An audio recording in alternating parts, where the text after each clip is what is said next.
everybody, it's Professor Parish. Welcome back to English 122. This is our week 1 lecture video. If you've not watched the introduction video that is on our course homepage, I will reference it here very shortly, but make sure you go watch it first as it shows where all of these links are available in our course and what all they mean. But this lecture video is just going to go over what is going to be due for week 1 and kind of what you have to expect for the class for this week. So I'm going to transition over and you guys will see me in the corner here in just a second. That's going to start here in 3, 2, and 1. Okay, I am in the corner of the screen now. So on our course homepage, you can see that the introduction video is now linked here. This video is going to be linked in our announcements as well as in our resources and handouts section. So you'll be able to see it in both locations, hopefully. If not, it'll always be in the announcements at least. So we're going to dive right in and talk about the syllabus for this class as well as week 1. So I've pulled up our syllabus here to kind of go over. It's available on our course homepage and in our resources as well. But basically here is my contact information. Like I said in the introduction video, email is probably the best way to get a hold of me, but you can also call between 8 and 4:30 Monday through Friday at the extension there. Like I said, the email is probably your best bet, but if you have any questions at all about the class, please feel free to email me and let me know. So this class is an extension of English 121. The reason why it's my favorite class to teach is this is getting more into the literature side of it. So if you took English 121 here at SIC, you probably focused on informative, compare and contrast, narrative, and argumentation. This class focuses on the other side of writing and analyzing literature and kind of delving and picking it apart. So we are going to look at fiction and prose, we're going to look at poetry, we're going to look at drama, and then do a research project at the end of class. This is not a creative writing class, but this class will give you the option to do creative writing if you want to. So a lot of students get excited about that. They're like, oh, I get to do some creative writing. You will have the option to do that, but you don't have to. You can just analyze literature if you're not a creative writing person. And we'll talk more about that with each of the papers that we review. So looking at our syllabus here, you can see that you do need to have a C in this course if you're going to transfer with it. I'm not going to read the objectives, word for word, but basically it's talking about extending those techniques and skills we've learned from English 121 and developing more here those techniques. And honestly, I love this class and I really think that we have a lot of fun with it because for a lot of you, this is the last college English class you'll ever take, which is sad because I'm an English major and I encourage you to take more English classes because they're fun and they challenge you and they make you think. But for a lot of you, this will be the last English class you ever take as a college student. So I want you all to go out with a bang. I want this to be a great capstone on your English education in higher ed. So we're going to do a lot in this class. It's going to be a lot of fun. We're going to have a lot of interaction and discussion as a class, so I'm really looking forward to it with you all. Going down here, basically the main topics we're going to examine are, first we're going to look at short story, prose, looking at fiction and nonfiction. Then we are going to go through poetry, then drama, and then finally, since this is, like I said, perhaps your last English class, we are going to do like a capstone research project at the end of the course. So, how these break up. You do have your first 3 papers are pretty well off, just 3 to 5 pages, double spaced, pretty easy peasy. Probably similar to what you've done in English 121. The research paper is longer, but I will say this, we spend the most time on the research paper, so you're going to have a lot of time to develop your research paper towards the end of class. It is 8 to 10 pages. You can do it. I have faith in you. If I can get through a thesis for grad school, you can get through this paper, I promise. So a total of 17 to 25 pages of expository writing in the class, which is pretty standard for a capstone English course. This is probably the most important bit of information is our schedule. So this breaks down week to week what we're doing in the class. So you can kind of see here, our midterm is around week 8. So around that time is the halfway point in the class.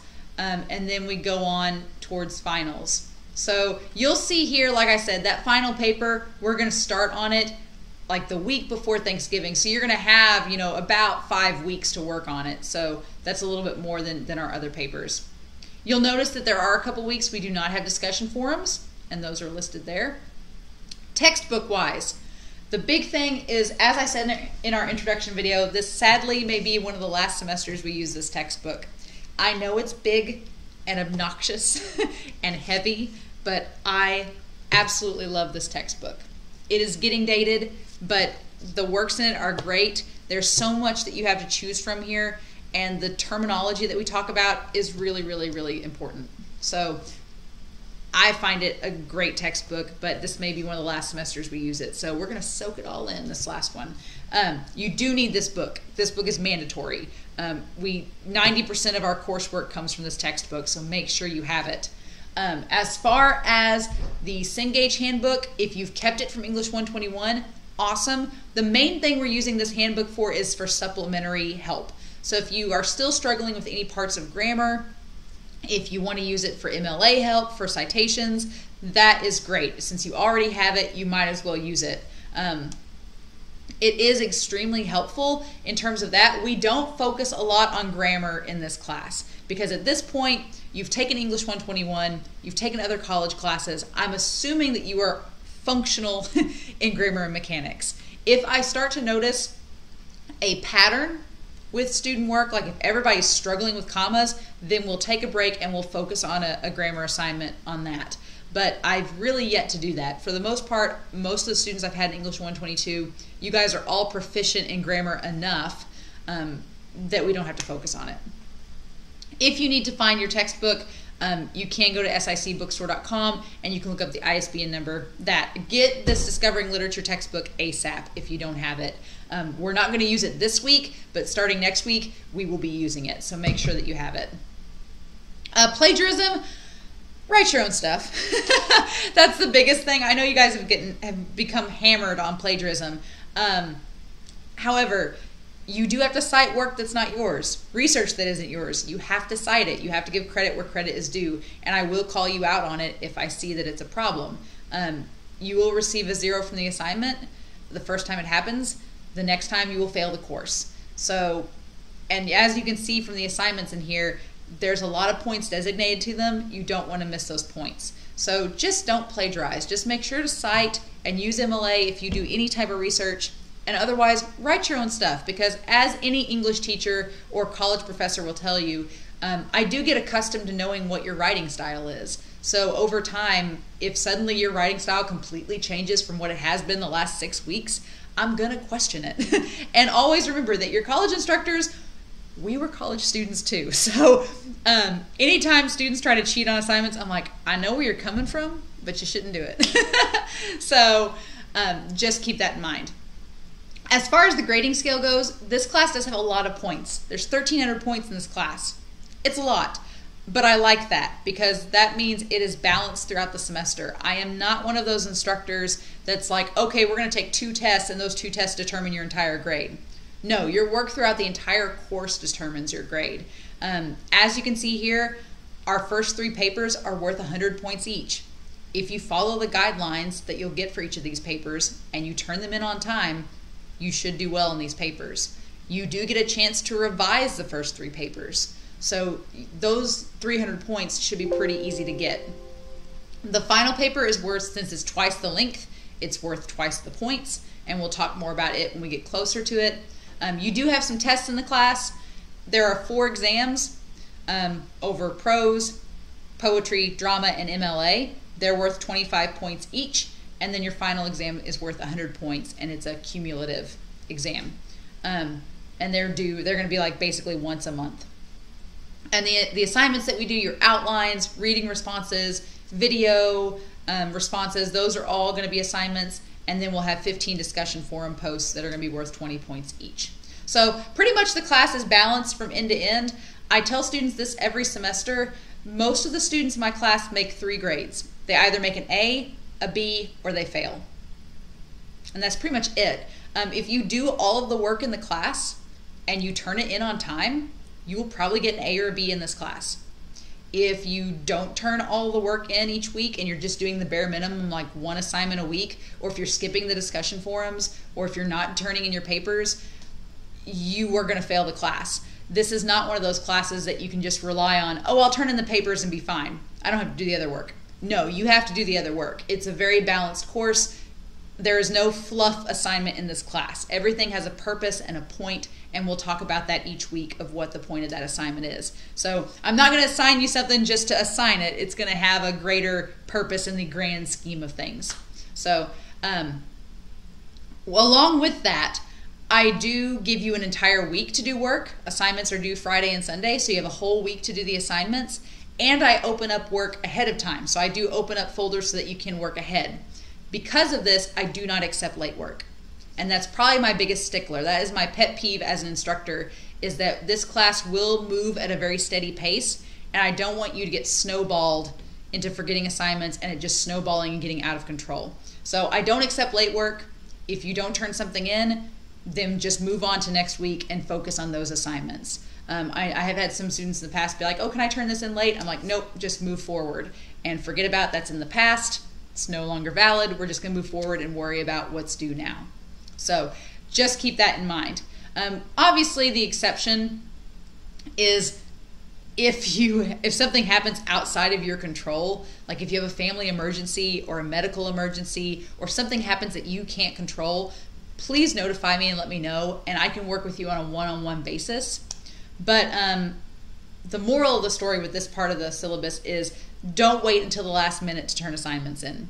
For example, I have lots of students that will email at 11 o'clock at night, the night the assignment is due, and they're like, hey, I can't access it. Can you help me? I'm probably asleep. So I won't be able to help you, and if you don't turn it in on time, I'm not going to accept it. So I know that you can't always work ahead and you can't always do stuff early. I get that. Don't make a habit of turning things in at the last minute, because procrastination will not be your friend in this class at all. It just won't be. As long as you're turning stuff in on time, you'll be fine. Just don't make it a habit of being late.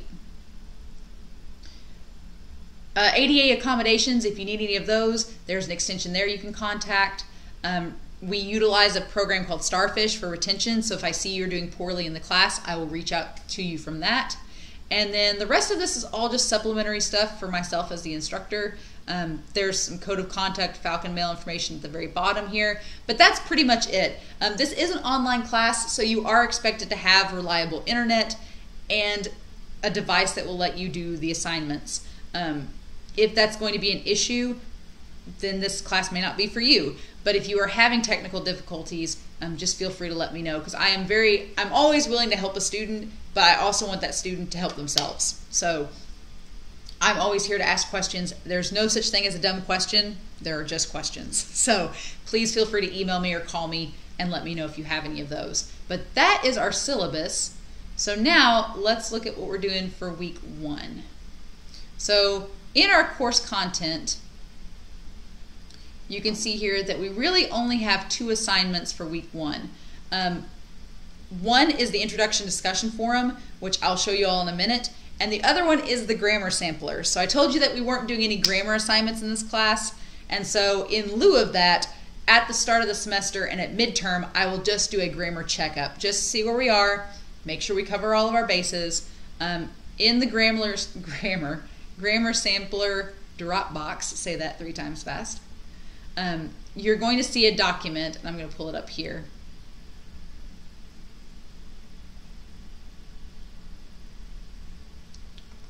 So this is the grammar sampler. It's just a very basic review of grammar at this point, just to see how up to date everybody is. So there's a section on apostrophe and quotations where you choose the correct answer, and you can highlight it, or you can just delete the other wrong answers and keep the correct one. There's a section about subject-verb agreement, just to make sure that we're all good there. There's a section on comma usage.